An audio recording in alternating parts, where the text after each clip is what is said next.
আয় আল্লাহ, আমরা বড় গুনাহগার, আমরা জাহান্নামের আসামি।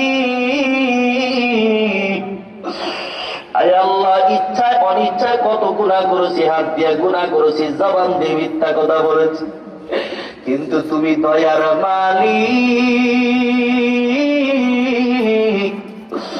বড় মায়া করে আমাদের গুনাহগুলো গোপন করে রাখছো, কোনদিন প্রকাশ করে দাও নাই।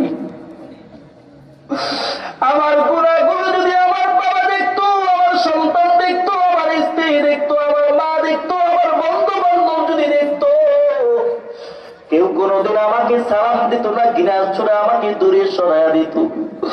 ও যুবক বা বৃদ্ধ বাবা যারা পর্দা আড়ালের মা গো, একটু নিজেকে ধিক্কার দিয়া বলেন, আমার মতো গুনাহগার আর কেউ না।